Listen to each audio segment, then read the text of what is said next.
Next, would like to ask Steve Snyder-Hill for proponent testimony. If you would mind coming forward when you're ready.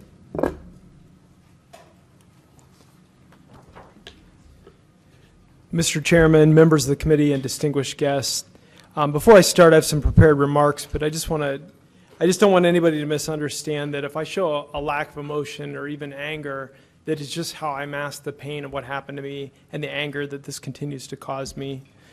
My name's Steve Snyder-Hill. I'm an actually proud Army major of 30 years. I say that because I just put in for my retirement. I'm super happy.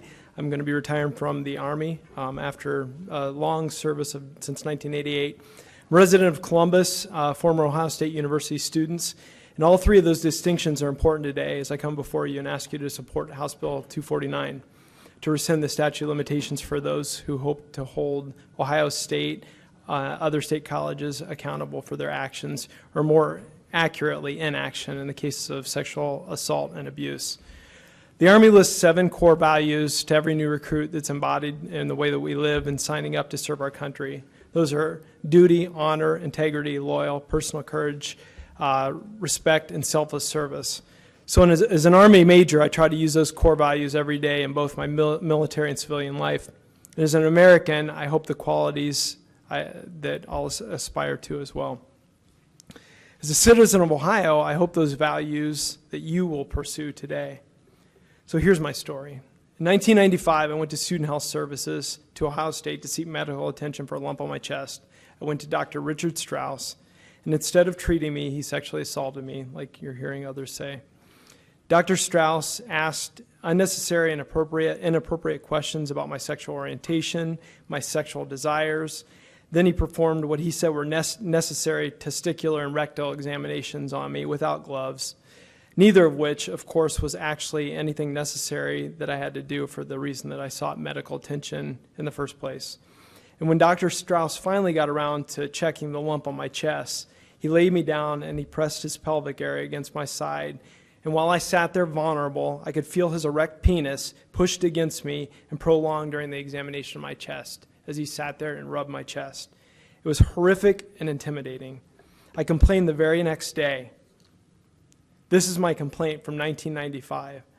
I went to OSU the very next day and I spoke with the assistant director for student health in 1995 who put my complaint in writing right here. And I asked to speak with the head of Student Health Services, who then was Dr. Ted W. Grace.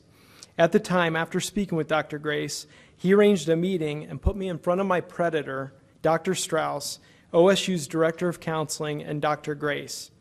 During that meeting, Dr. Strauss slammed his hand down at me, and he said that I was trying to ruin his reputation. Can you put yourself in my place? This university put me in front of this guy and let him belittle me.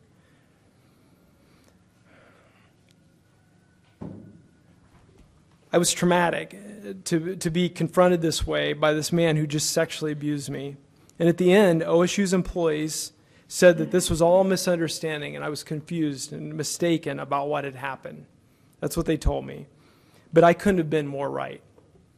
So I persisted and I spoke with Dr. Grace again, and I said that I demanded 3 things from him. I wanted him to promise me, number 1, that it never happened to anybody else. I wanted him to promise me, number 2, that if it ever happened again, that I would be notified because by God I would be back. And number 3, I wanted him to put it in a file of Strauss's.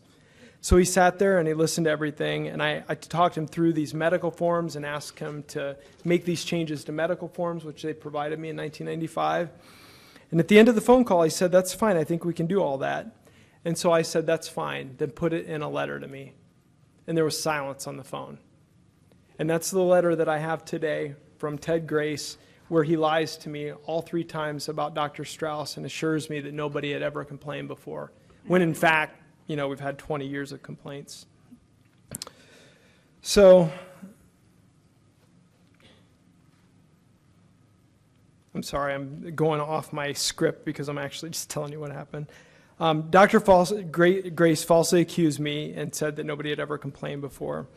But then when I found out when Perkins was released that there indeed was a complaint, 3 days before me, 3 days a kid came in and complained about getting sexually assaulted by Dr. Strauss, and that man looked me in the eye and told me nobody had ever complained, and then put it in a letter to me. We all know now, in fact, that Dr. Strauss sexually abused and assaulted countless students in his 20-year tenure at OSU. And I know, because I came forward, that the OSU officials knew what was happening, but they turned a blind eye. Instead of holding Strauss accountable, they continued to insist that students see him for medical attention. I've joined scores of other students to hold the university accountable in court and demand changes that would prevent this from ever happening again. When we came forward, OSU's response wasn't to deny what that monster did to us. They just said, it's just been too long.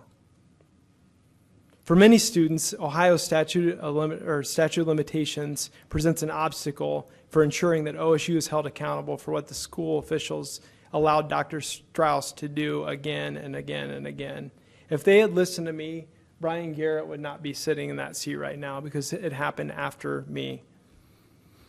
I'm here today because I believe our laws and our lawmakers should prioritize protecting students against sexual assault rather than maintaining policies that protect universities that cover up the truth and look the other way. Neither Ohio State nor any other college or university should be able to use the law to help them protect and cover up sexual predators like Dr. Strauss. I believe my experience shows that any student of any gender or background can be the target of sexual abuse when you're supposed to look the other way instead.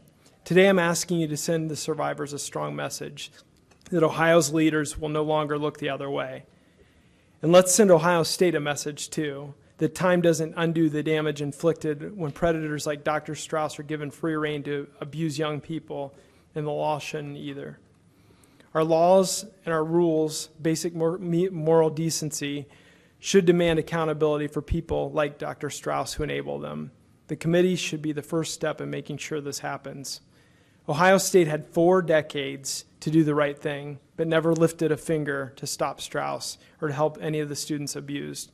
Despite numerous students coming forward and reporting his abuse, numerous school officials knowing, nothing ever happened. I know, because I was one of them. But because of school's efforts to sweep everything under the rug, many students didn't understand that Strauss was abusing them, and they had no idea of the role that OSU was playing in covering up the abuse.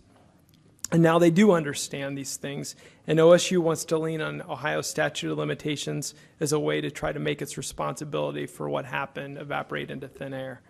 Well, I'm here to say loud and clear to all of you and to OSU that what happened to me and the other survivors just doesn't fade away. The ramifications and the inaction that we've seen from OSU do not expire. Neither should the opportunity to hold these people accountable.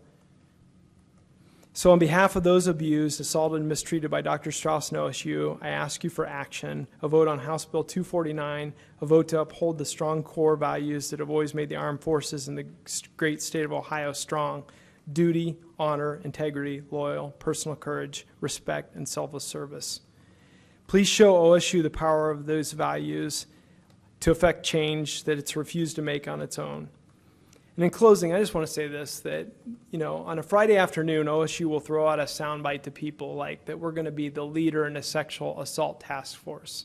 They throw that out for the media to hear and for everybody to think, wow, that sounds really good. And then they wait for the next big football game or something to take everybody's minds on it. That's what they did to me back in 1995. That's what they're doing to us now. And you guys have the power to not let them do that to us again. Thank you very much. Thank you, Major Hill, for coming forward, and also thank you for your service. Thank you. Do we have any questions for Major Hill? Representative Galansky. Thank you to the chair. Thank you so much for your bravery, and I really actually very much appreciate your service to the country. It's important. I appreciate that. Your testimony was very powerful. Do you believe that in similar situations where others were victimized by either other universities or other powerful entities, that those victims should also receive justice, no matter how much time has passed?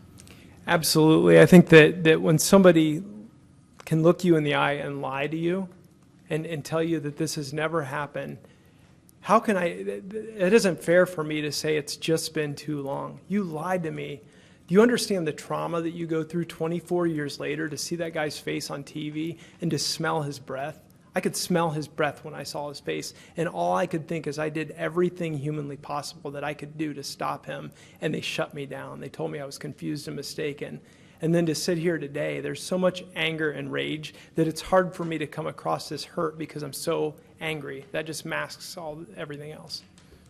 But yes, I believe that everybody deserves the right to, if they were lied to or if they were deceived, nobody can tell any of your kids that it's just been too long if somebody abuses them sexually. I appreciate it. Representative Crossman. Thank you, Mr. Chairman, and thank you, Major, for your testimony. It's obviously hard to listen to these stories. I can't imagine the trauma that people have been going through. You mentioned that obviously Dr. Grace lied to you. Do you think people like Dr. Grace, or if there are other individuals that made misrepresentations or should have done more, should they also be held to account, or just the university? I think that anybody that was complacent of that needs to be held accountable. Dr. Grace works in another university today in the same position that he had at OSU. So I would tell all the parents that send their kids to that school that that school needs to take accountability for this and not let that guy who had this terrible misjudgment to lie to me and to hide this stuff. And he didn't even document anything about any of my stuff or the kid before me until a year later when a third kid came forward, and that's when he documented everything to cover himself. So there was so much wrong stuff that happened at OSU, and they never want any of this out. They would rather it just go away with the statute of limitations. Just one follow-up, Mr. Chairman. Yes, you may. Thank you for your response. Do you think there's other individuals that could have or should have done more that should also be held to account? Absolutely. I think that if Dr. Grace, for example, looked at me and if he tried to throw somebody else under the bus and say, I was ordered by whoever to do what I did, I would look him in the eye and say, you're a medical physician. You have a responsibility. If somebody comes to you, I was a kid, comes to you and says that they were sexually assaulted, you have a responsibility. And I don't care what you say about who might have told you to do what, you lied to me. And absolutely he needs held accountable. If that guy gets PERS pension from OPERS, public employment, that should be removed. He should lose his job. Again, I don't want to come across as just angry because that's all I've been. If you look at my Facebook feed, there's thousands of posts where I'm just angry, and I just need to get over this. I really do. Thank you, Mr. Chairman, and thank you to the witness. Sure. Any other questions for the witness? Seeing none, thank you, Major. Thank you. Next, I'd like to call forward Brian